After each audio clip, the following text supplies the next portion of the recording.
Hi, this is Brad Linder with Liliputing, and this is a Lenovo IdeaTab S2109, which is a sort of big name for a tablet that's not all that big. It's about the same size as an iPad, it has the same 9.7-inch diagonal display, 1024 by 768 pixels, which is a 4 by 3 aspect screen as opposed to the 16 by 9 or 16 by 10 we see on a lot of other devices.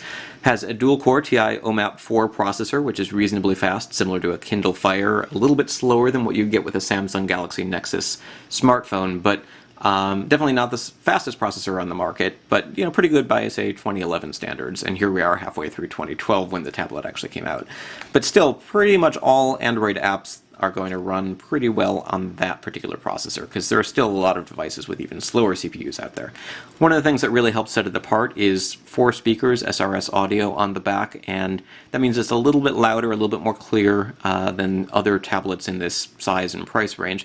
And it also means that you get stereo sound no matter which way you're holding it. It automatically switches, so that's the left and right speaker, that's the left and right speaker. You're not going to want to replace your home stereo system with it. You're going to want to plug in some headphones or external speakers if you really want some truly high-quality audio.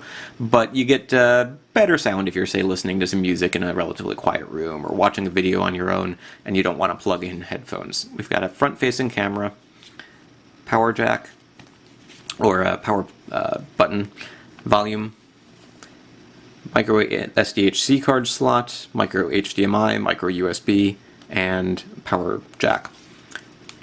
It runs Android 4.0, has 1 GB of RAM, and as I mentioned, it's pretty responsive overall. And it can handle some gaming activities,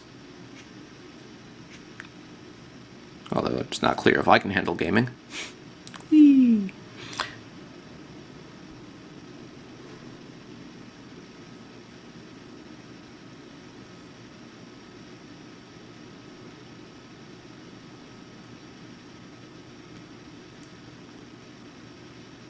And you can see the screen looks pretty good from pretty much any angle, so that's definitely a nice feature.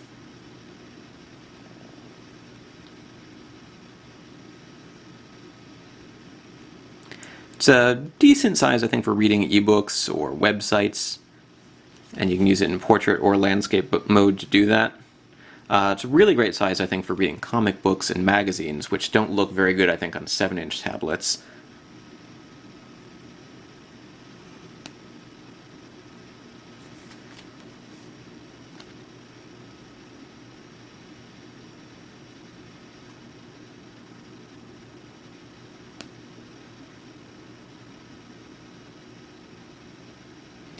And overall, it's a decent tablet. It's something that I would recommend if you're looking for something with a 4 by 3 display as opposed to something with a 16 by 9 display.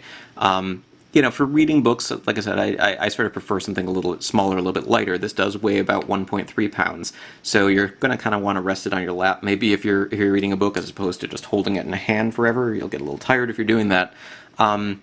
The biggest problem, though, I think, is the price, which is that it comes at about $399 or $389. It's only $10 less than an iPad 2.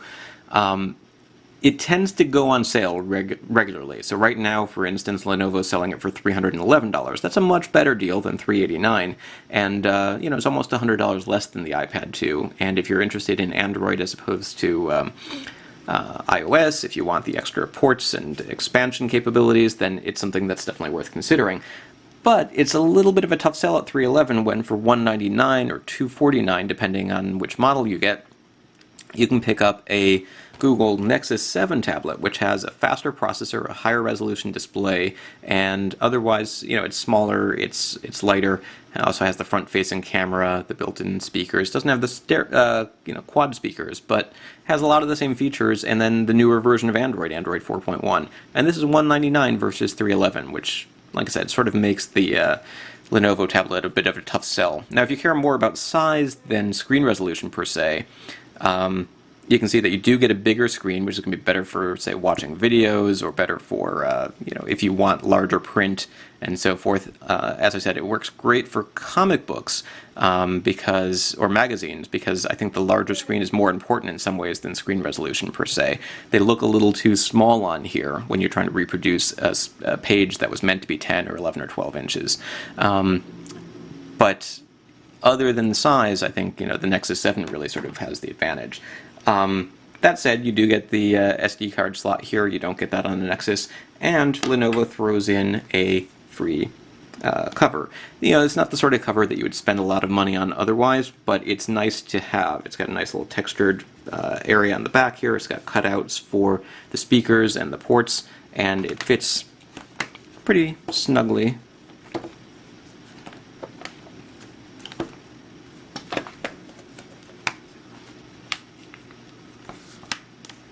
Normally I can put this in a little bit faster, but it's taking a while because I'm trying not to knock over the camera.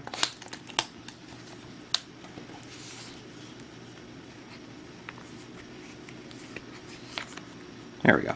And so now you can even access the volume buttons and the power button through sort of little bumpy areas here. And overall, I think the tablet, the cover helps sort of protect it from scrapes and scuffs. Also makes it kind of easier to hold. It has sort of a rubbery finish to it.